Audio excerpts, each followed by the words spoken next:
Hi guys, your girl Joey here, reporting from day 6 of self-quarantine in this beautiful room.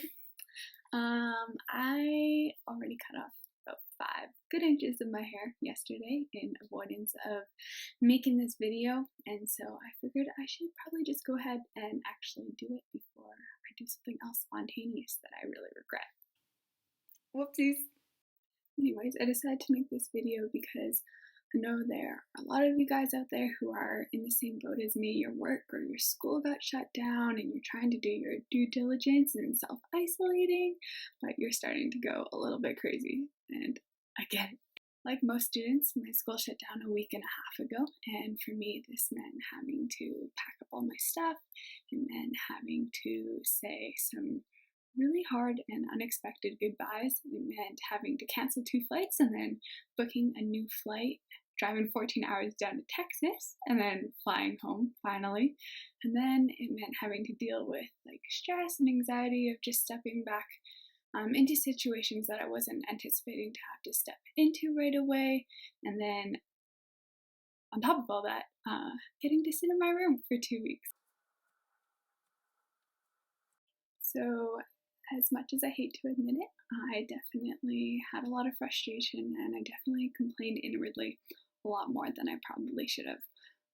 But since coming back and reflecting, my perspective has shifted a lot, and I wanted to share just how my perspective has shifted and maybe encourage you guys or challenge you guys to shift your perspective as well.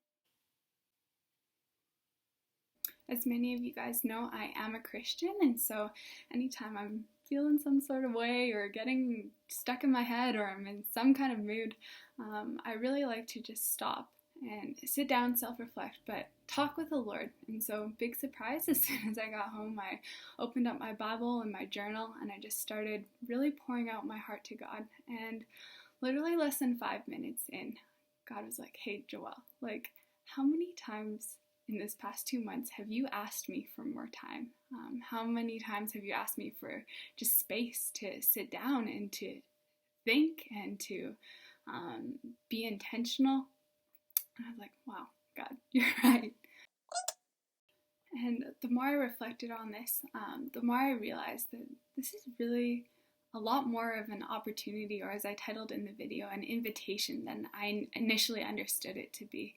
And I think whether you are a Christian or you're not a Christian, we can all agree that, yeah, there are a lot of doors that have been or are being shut during this time, but there are also a lot of doors that are being opened. And I want to challenge you guys to think about what are those doors that are being opened to me right now, and what am I going to do about them? How am I going to respond to that? So maybe this involves spending more time with your family,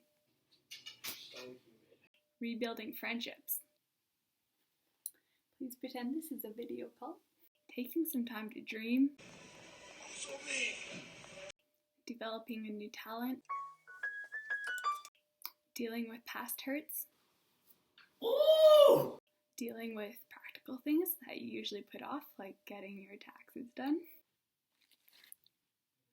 It says here that the tax deadline has been pushed back to June 1st, or just resting really, really well. To my fellow believers, I want to encourage you to just take some time and sit down with your Heavenly Father and have an open conversation and ask Him, what are your invitations to me during this time? For me, the invitations have come in the form of 3 I's. The first being an invitation to intimacy with Him, like new intimacy, deeper one. So excited. The second invitation has been an invitation to intentionality, especially in my relationships, hence my making this video. And the third one has been an invitation to receiving instruction. So just listening to Him and receiving guidance for the next season of my life.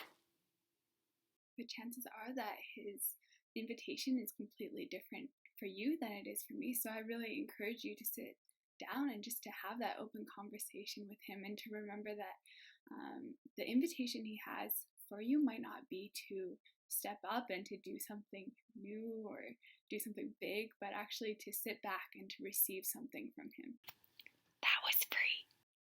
And finally, I want to challenge us to not just think about our individual invitations, but also our corporate ones. And I knew I wouldn't remember all the questions that I had, so I wrote them down. As a city or a nation, what are we trying to achieve, and how are we being invited to love, protect, and serve each other? As a generation, what do we have to bring to the table, and how are we being invited to set an example and be innovators of change? And finally, as a church, what is God doing during this time, and how is He inviting us to partner with Him in that? So yeah, those are my 2 cents. Thank you guys for taking the time to listen. I hope you guys know that by no means do I intend to make light of or negate the severity of this pandemic. I really just wanted to encourage us not to waste this time and not to take this time for granted, and to do away with any negative attitudes that are there that shouldn't be there. But anyways, I love you guys, and stay safe and keep on stepping into those opportunities that are before you. Yeah, ciao.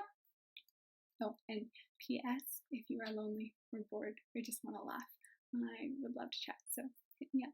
Bye!